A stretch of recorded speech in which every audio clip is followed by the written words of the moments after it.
Ô, gente, nessa semana, o nosso presidente Jair Bolsonaro discursou na Assembleia Geral da ONU e num dos trechos, lá pelas tantas, ele deu uma butinada no cacique Raoni. Pá! Deu-lhe.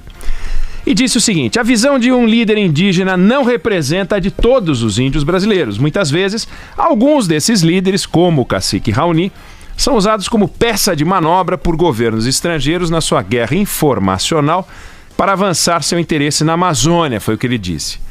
Ele tem um pé atrás com o Raoni, porque o Raoni bate nele, já bateu nele, deu-lhe umas castimbadas, está com 89 anos, e agora lançaram a campanha para ele ser Prêmio Nobel, né, da Paz. Teve com o Papa Francisco, teve com o... Quem? Emmanuel Macron. O Emmanuel Macron, amigo do Felipe Bueno. E aproveitou e falou mal da Amazônia, falou mal do governo Bolsonaro. E aí o Bolsonaro não perdeu a oportunidade de dar-lhe uma castimbada. Bom, resultado, o Raoni reagiu, né? Ele foi a Brasília e se reuniu com uma tal Frente de Defesa da Amazônia e ele disse: Bolsonaro disse que eu não era um líder, mas é ele que não é líder e tem que sair, disse o Raoni. E todos lá, os parlamentares gritando: Raoni sim, Bolsonaro não e tal. E apesar de ter esse nome, Frente Nacional de Defesa da Amazônia, essa turma que gritou Raoni sim, Bolsonaro não, falava em nome da sociedade, a sociedade brasileira. É nacional de que nação? Boa pergunta. Ela falava em nome da sociedade brasileira. A nação mundial, a nação ecológica, sei lá. E na verdade é uma reunião de políticos de oposição ao governo Bolsonaro. Simples assim, né? Bom, nessa semana também, o Congresso Nacional derrubou uma parte dos vetos que o presidente fez à lei de abuso de autoridade, que é uma ótima lei, diga-se de passagem, é uma lei que estabelece limites para procuradores e juízes que se habituaram a trabalhar sem limite. Bom, essa lei estabelece punição para quem nunca quis punição, quer trabalhar como bem entende. O que aconteceu? Uma certa frente da magistratura e do Ministério Público, então temos a Frente de Defesa da Amazônia, a Frente da Magistratura, falando também em nome da sociedade brasileira, disse o seguinte, que nos interesses da sociedade brasileira eles vão entrar no Supremo Tribunal Federal contra essa lei, que entre outros reproduz lei da mordaça e lei disso e lei daquilo, etc. Só faltou dizer que estavam defendendo a Lei Áurea, né, como se isso fosse uma lei que os escravizasse, né, no seu silêncio e tal. Bom, a gente precisa ter muito cuidado porque toda hora surge alguém falando em nome da sociedade brasileira, em nome da sociedade brasileira, né? Os juízes e procuradores falavam em nome da sociedade brasileira. Os parlamentares que incensavam o Raoni falavam em nome da sociedade brasileira. Mas vem cá, quem é que consegue falar em nome da sociedade brasileira? O que é a sociedade brasileira? Representar a sociedade brasileira é uma impossibilidade, certo? Ah, não, mas existem grupos. Você tem os aposentados. Sim, você tem os aposentados que moram no Rio Grande do Sul e que torcem para o Internacional e gostam de comer carne de porco, cozida. Esse é um grupo. Aí você vai ter aquele que não gosta de carne de porco, gosta só de peixe. Torce também para o Internacional e também é aposentado. Mas é aposentado do serviço público, o outro é aposentado do serviço privado. Aí você vai ter aqueles que, dentro dos torcedores do Internacional, você vai ter vários grupamentos que não são aposentados, os que gostam de carne, os que têm calvície, os que são diabéticos, os que têm filhos, os que não têm filhos, os que têm vegetarianos, os que têm relação homoafetiva, os que gostariam de ter, os que não têm, não tiveram, já tiveram. Não dá para você dizer existe a sociedade brasileira. A sociedade brasileira é como aquele conjunto de pássaros que fica na copa da árvore, de pássaros mais variados, e que quando você ouve um estampido qualquer, eles saem voando para todos os lados, e aquilo forma um desenho que é a soma dos voos individuais. E aquilo é a sociedade brasileira. Dá para dizer que em 2013 a sociedade brasileira foi às ruas? Não sei. Parcelas da sociedade brasileira foram às ruas. Quais? Não sei. Os estudantes foram às ruas? Os estudantes? Todos os estudantes? Não sei, um grupo. Mas todos são de universidades públicas? Não sei. Todas as universidades públicas aderiram? Não dá para dizer. Pega o seguinte, e eu citei aqui 2 episódios. Um episódio em que a Frente de Defesa da Amazônia fala em nome da sociedade brasileira e outro episódio em que a Frente da Magistratura fala em nome da sociedade brasileira. A Fiesp, Federação das Indústrias de São Paulo, gosta de falar em nome dos interesses da sociedade brasileira. A Ordem dos Advogados do Brasil, a Confederação Nacional da Indústria, a Confederação Nacional da Agricultura, a Associação Brasileira de Imprensa, todo mundo fala em nome da sociedade, mas não existe este representante possível, né? Vamos pegar o seguinte, um sindicato patronal falando em nome dos interesses de patrões e um sindicato de trabalhadores falando em nome dos interesses de empregados. Mesmo assim, tem o patronal da empresa grande, o patronal da empresa média, o patronal da empresa pequenininha, a empresa de serviço, a empresa que é indústria, o agro. Não dá. Vamos pegar, por exemplo, aquele que mais precisa de uma parcela expressiva da sociedade brasileira para poder chegar lá. O presidente da República. Ele precisa de metade mais um dos votos válidos, não da sociedade brasileira, dos eleitores, que são uma parcela da sociedade brasileira. Mesmo assim, quando ele ganha, e não é o Jair Bolsonaro, o Lula, o Fernando Henrique, o Fernando Collor, todos que disputaram a eleição, ele representa o quê? A sociedade brasileira? Não, ele representa o Poder Executivo Federal. Ele é o representante do Poder Executivo Federal, que tem incumbências. Por exemplo, falar na abertura da Assembleia Geral da ONU, representar o Poder Executivo Federal. O presidente do Senado e o presidente da Câmara representam a sociedade brasileira? Não, eles são os representantes do Poder Legislativo Federal. Passam por 2 votações. A votação para poder entrar no Senado e na Câmara, depois uma votação entre seus pares para poder representar aquele poder. Pega o Procurador-Geral da República, representa o Ministério Público, é importante, fala e defende interesses da sociedade, mas conversa com, não fala pela. Ninguém fala pela, todo mundo dialoga com a sociedade, sem que a gente possa definir ao certo o que é a chamada sociedade brasileira. E todo mundo fala pela sociedade brasileira, como se a sociedade brasileira jamais fosse ouvida, não estivesse na discussão e não acompanhasse as coisas. Nós temos uma parcela da sociedade brasileira nos escutando agora, né? Mas é uma parcela da sociedade brasileira.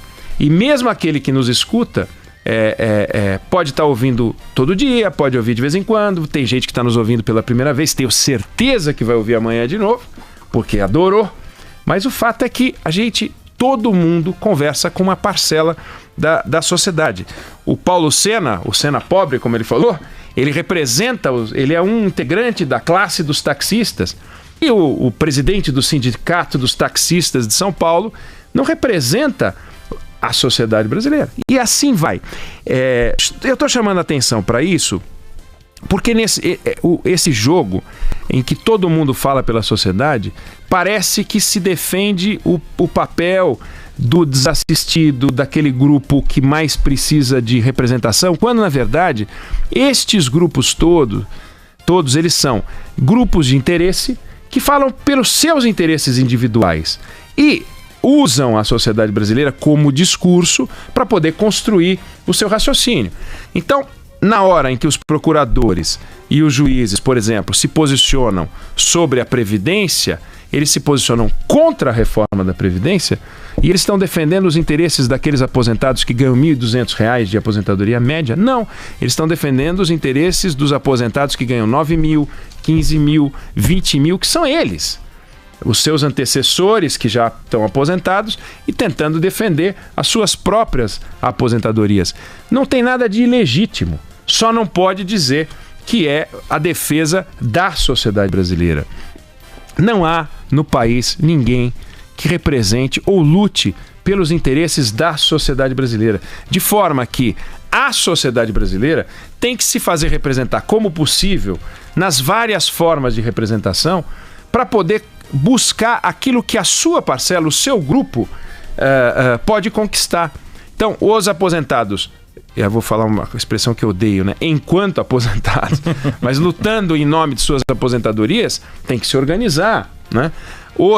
Aqueles que acham que você tem que ter o direito de usar as armas, sendo aposentados ou não, tem que se organizar em torno dos representantes que lutam por isso. Os que acham que é um absurdo, tem que se organizar por isso. Os que são a favor do aborto, os que são contra o aborto, os que são a favor da separação entre o Estado e a Igreja, os que são a favor de uma união maior entre o Estado e a Igreja, todos têm que se representar e olhar para os seus representantes mais óbvios, que são os representantes que passam pelo crivo do voto. Porque veja, por exemplo, num sindicato, um sindicalista, ele vai negociando com a outra parte, mas de vez em quando ele volta para buscar informação no seu grupo e dar um retorno e dizer, olha, consegui isso e aquilo, para onde eu vou agora? Mas os representantes da democracia estabelecida, que são aqueles pelo voto, é uma representação por confiança. Ele vai, pega o seu voto e fica lá 4 anos falando por você, defendendo seus interesses, entre aspas, que muitas vezes são os interesses dos grupos que o colocaram lá com mais força. E é preciso a gente olhar muito para isso, para a gente olhar com desconfiança para todos aqueles que falam em nosso nome, em nome da sociedade brasileira, da qual eu faço parte, Felipe Bueno, a Carla e todos que nos escutam, e que alguns representam a gente em alguns momentos e em outros não representam. Acho importante chamar atenção para isso. Seria bárbaro que houvesse a possibilidade de existir essa figura que falasse em nome da sociedade, mas não existe. Bom, uma simplificação absurda. Uma total simplificação, mas todos falam. Todos falam. Quando você abre os jornais, entra na internet, ouve uma declaração, vira e mexe, a gente ouve um político ou um representante de uma entidade qualquer, ele está dizendo, esse tema não foi debatido com profundidade com a sociedade brasileira. Você ou fala, a sociedade mas, clama. Ou a sociedade... Que sociedade? Disseram isso sobre essa lei do abuso de autoridade. Essa lei do abuso de autoridade foi apresentada e discutida rapidamente, sem uma discussão mais profunda com a sociedade. Como é que ele sabe? O que é a sociedade? É daí a indignação. Ou então, a reação à declaração do Bolsonaro sobre o Raoni, em que a frente diz, olha que absurdo, não estão lutando pelos interesses da sociedade. Sabe-se lá. Bom, o político e pensador Edmund Burke, o Burke, quando ele foi eleito no parlamento inglês no século XVIII, ele fez um discurso marcante e relativamente ingênuo, em que ele disse o seguinte: o parlamento não é um congresso de embaixadores de interesses diferentes. É a assembleia deliberativa de uma nação com um interesse, o da totalidade, em que nenhum propósito local deveria guiá-la, exceto o bem comum. É bonito de se ouvir. Ou seja, não é um conjunto de interesses, ele é um coletivo, né? Seria bárbaro se fosse assim, mas a realidade é que a gente tem que ficar de olhos e ouvidos abertos para interpretar os interesses que estão por trás de cada declaração daqueles que falam em nome da sociedade brasileira. E na fantasia do Burke, o parlamento seria algo assim. O tempo mostrou que ele estava equivocado. Ele mesmo acabou reformulando e disse o seguinte: é um erro muito comum a gente acreditar que aqueles que fazem mais barulho a favor do público sejam os mais preocupados com o seu bem-estar. Na verdade, não há ninguém preocupado com o seu bem-estar, a não ser com o bem-estar daqueles com quem se relaciona, com seus grupos de interesse. Então, filtremos tudo, analisemos tudo, vamos colocar tudo em perspectiva, vamos ver quem é que está ganhando com aquela declaração, quem é que está perdendo com a declaração. A lógica da democracia é a lógica da maioria. Isso é que tem que funcionar. É a maioria. A maioria da sociedade? Não. A maioria do grupo que foi escrutinado naquele momento. Não existe nada que possa ser bom para toda a sociedade brasileira. Sempre haverá aqueles que vão perder. E muitas vezes, aqueles que têm que perder são os mais organizados, os mais capazes de evitar as próprias derrotas, razão pela qual as transformações demoram tanto. Por isso que a gente não consegue reforma disso, reforma daquilo, grandes mudanças, acabar com subsídios, acabar com benefícios, etc. Porque os grupos mais organizados, que não falam em nome da sociedade, não pensam no bem da sociedade, pensam no seu próprio bem, eles são os mais poderosos, ainda que falem em nome de uma minoria, da menor parcela, mas a menor parcela que mais grita.